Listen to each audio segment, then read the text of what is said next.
major service on a Peugeot 3008. So what I will be doing in this video is an oil, air and fuel filter replacement. I'll also be resetting the service warning light there, the spanner that's on the dash. So without any further ado, let's get into the video. The first thing I'm going to do is I'm going to put this thing up in the air and I'm going to drain out the oil, and if there's any covers that's underneath it, I'm going to take them down and leave them down to the end of the service. Then I'm going to put it down, change the oil filter, air filter and fuel filter. So I'm underneath the car now, and to take down this undershield there is 10mm nuts on either side at the back. There is also two more there, and then on either side we have 10mm. That one is damaged on that side, but there's two 10mm on either side, and then it should come down. So I'm going to remove them 10mm bolts and nuts now and take down the cover. So with the cover now down, we have access to the sump. This is the sump drain plug here. We removed that, which is a 21mm, let all the oil drain out and put that back up in position, and then it's ready to go at the filters. So the next thing I'm going to do is remove this top cover here, which is just pull it up from these rubber securing pieces. So you just pull it up through like that. Remove these torque heads on this.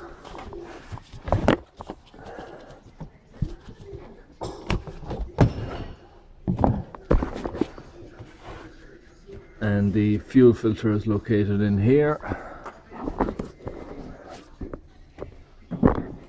And below this on this side is the oil filter, and then the air filter is in here.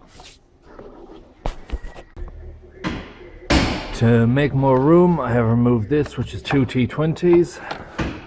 There's a plastic piece here which had a T30 and two 10mm bolts on either side. I removed that, and now I'm going to take this panel out here, which is two 16mm for the wipers. I'm going to pull them up and remove this panel. When you have the wipers and plastic paneling removed from this top area here, you then need to remove two 10mm nuts, so one in there and then another one in there, and then you will remove this here, take this out of the way, and that will leave much more room to remove the air filter and the fuel filter. So with that piece now removed, you have access to the air filter box here. So it's these torque heads that need to be removed, and then we also have the fuel filter over here that needs to be removed. So I'm first going to do the air filter, remove these and take up this. There's also one clip over here that needs to be pushed back to allow it to come up. So once you have them torque head removed, there's just two clips in at the back here. You lift up the front, pull outwards, and that exposes the air filter. So take up this, needs replacing, and then I'm going to the next thing I'll do is blow out this box, make sure it's nice and clean, and fit the new air filter. So the new filter is now in position. I'm just going to rehook this.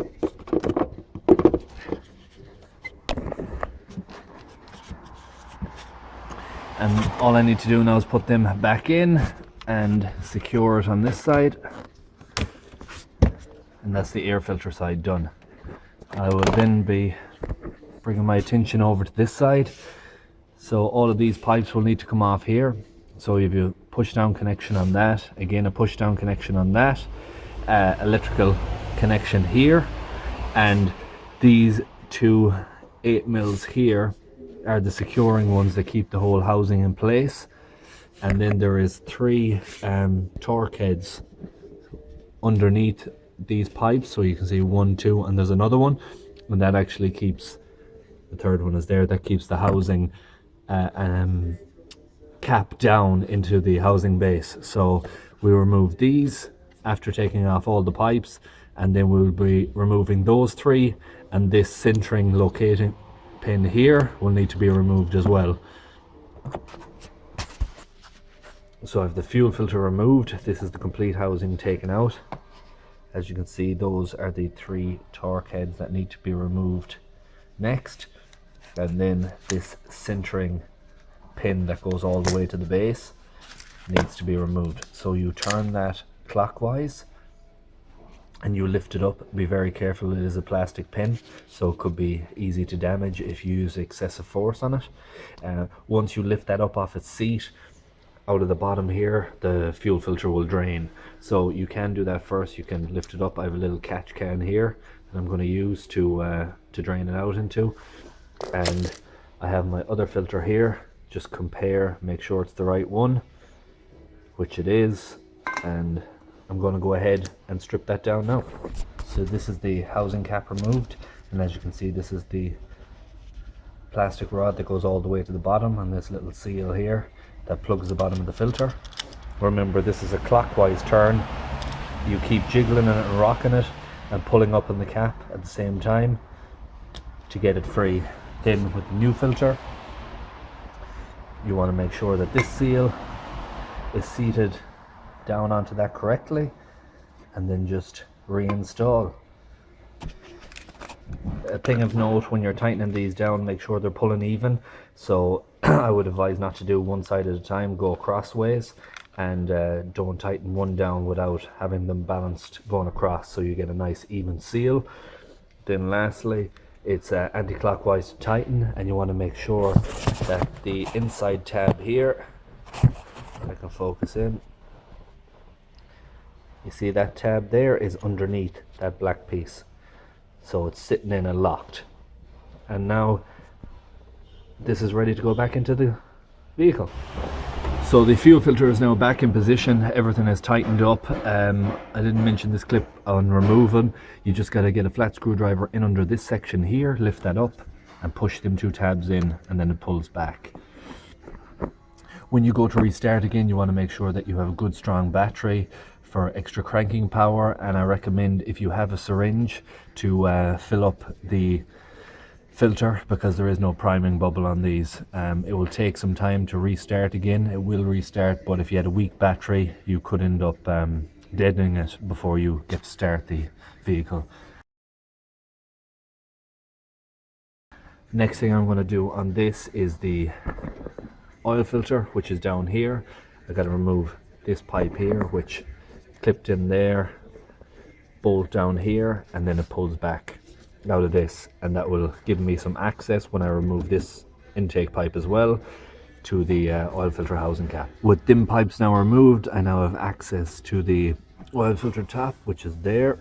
It's a 27mm, and this is my setup here. So I have a wobble joint 27mm socket, a short extension on my 1/2-inch drive, and these are the intake pipes that was removed. So just back that off now, take it out, and I'll replace the oil filter. So this is the oil filter housing removed. This filter pulls straight out from there, and then you want to replace this seal here. When you're fitting it back, this is the location pin which sits into the base of the housing. You want to make sure that that filter is sitting down into that before you tighten this. So just be aware of that and where it sits, and replace the seal. So I'm going to change that now and fit it all back together. And if you can see that hole that's down on the base of the housing right there, that is where that locating pin sits down into. So you want to make sure that the filter is pressed down into that area before you tighten it all down back together.